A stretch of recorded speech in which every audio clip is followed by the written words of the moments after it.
This Ag Business Update brought to you by American Implement. Indebted to the past, committed to the future. We'll talk trade with Greg Doud when we return.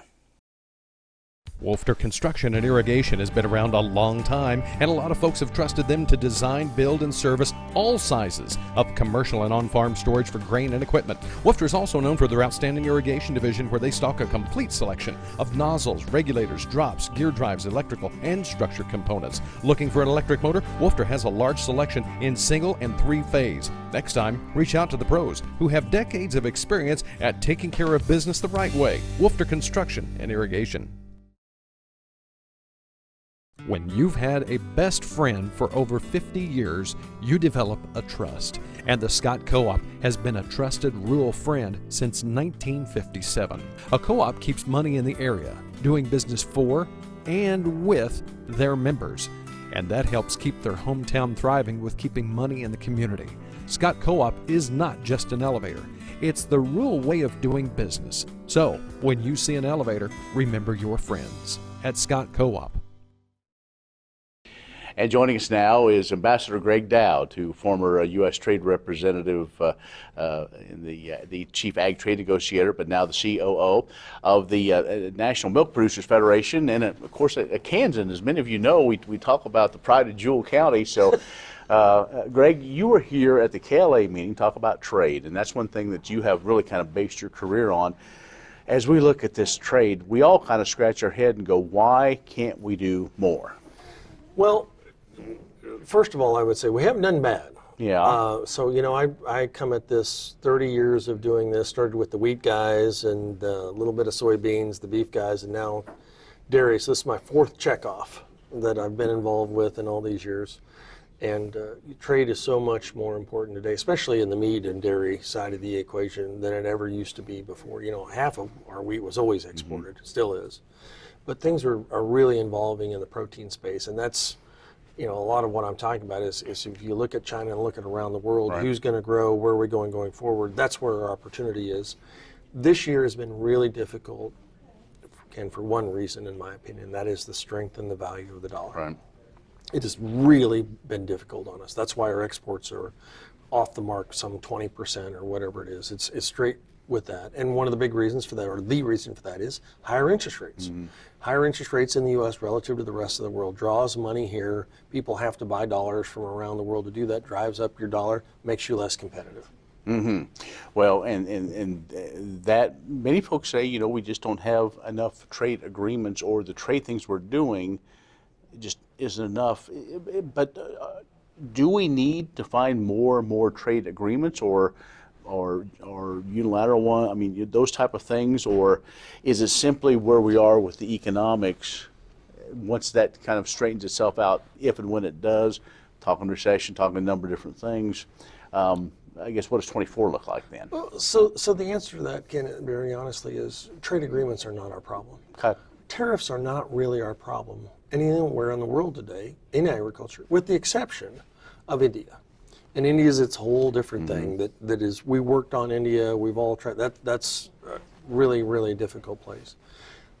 Yes, we have a lot of sanitary and phytosanitary issues and challenges around the world, getting the use of biotechnology, technology, all of those things.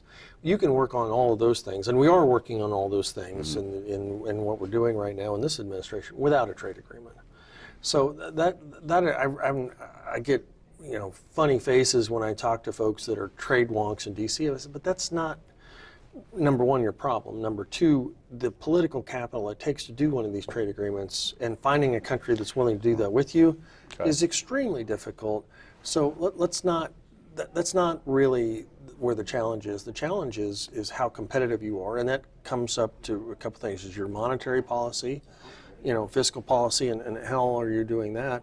And what are you doing in terms of your tax policy and other things to make yourself competitive in the world market? All right. That's what we've got to think about. Greg Doud is the Chief Operating Officer for the National Milk Producers Federation, also former Chief Ag Trade Negotiator in the USTR office. So Ambassador Doud will join us again in just a little bit. Stay with us.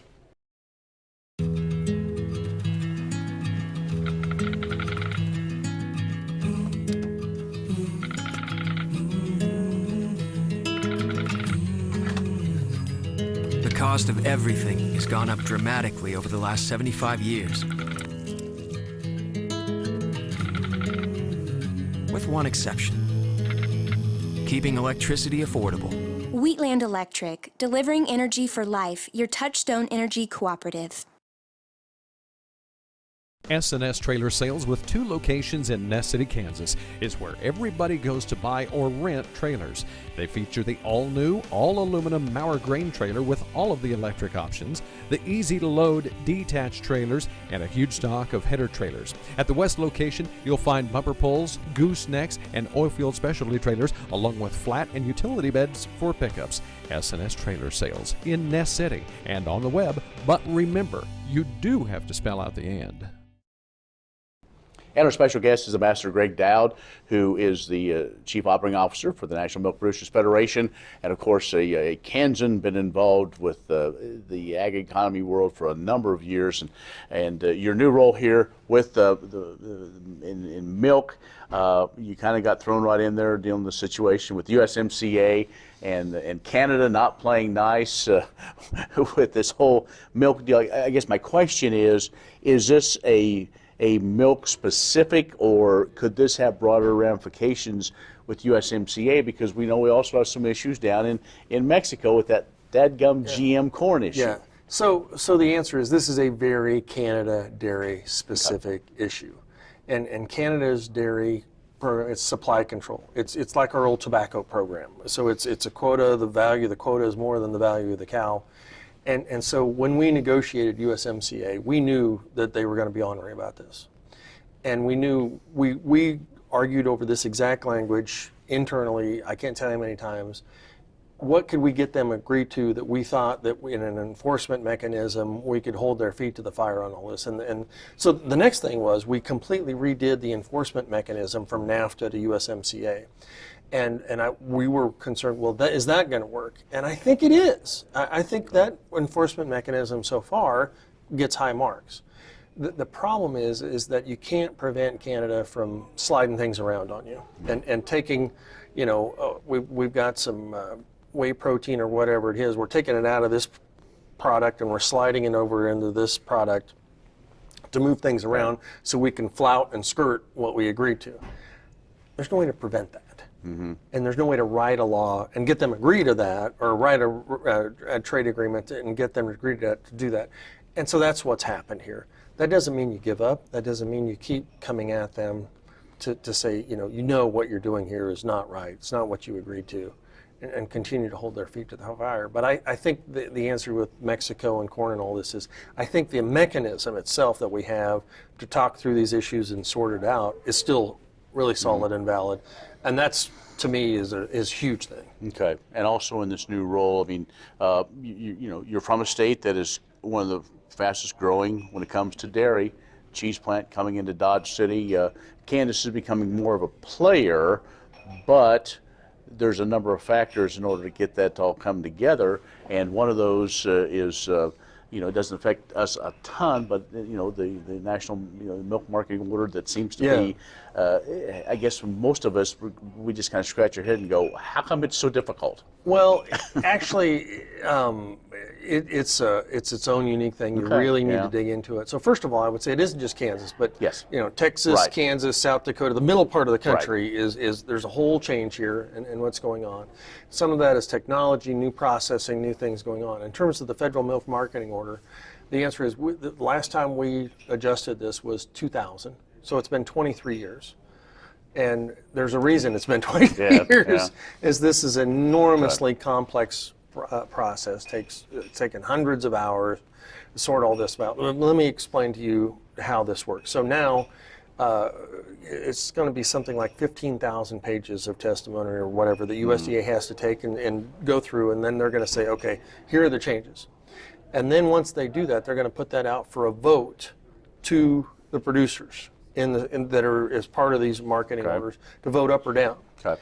And so it isn't, a lot of people in this process are the processors and others that are fighting this. Well, at the end of the day, they don't have a vote. The farmers get to decide what they're doing here and whether what the changes that USDA have made are good or bad. From National Milk's perspective, I came into this their proposal, what they have said to USDA, has been, in my opinion, incredibly well done. Total U.S. consensus from the national milk membership. This is what we want you to do, and my sense is USDA is going to be really similar to that. I think they've heard us. There are going to be some tweaks and adjustments, and they're going to look at this. But I think it's going to be, at the end of the day, a really good process that updates where we need to be, and it needed to be done. Okay, well, it's complicated for those of us that didn't grow up doing dairy policy. And it is a very unique thing of all agricultural markets, how they do this. But I think the process has been very well done. Mm-hmm. Always great to see you back home in Kansas, and keep up the good work as in COO, and then eventually the CEO as Mr. Mulhern makes that transition with you. And well, you got a few more checkoffs to go though if you're going to try to hit them all. So. No, it's great though. It's a great group of folks and great industry, and I've gotten sucked back into the swamp, Ken. I was in the private sector doing well and enjoying it. Now I'm sucked back in. So. All right, very good. Greg Doud, who is the COO of National Milk Producers Federation, Ambassador Greg Doud, has joined us. We'll have more coming up in just a moment. Stay with us. Thanks. Would you like to see something done about high gas prices and low unemployment? Western Plains Energy in Campus, Kansas is doing something about it. They're a proud part of Growth Energy, America's ethanol supporters, and they employ 38 people and will be adding more following the expansion.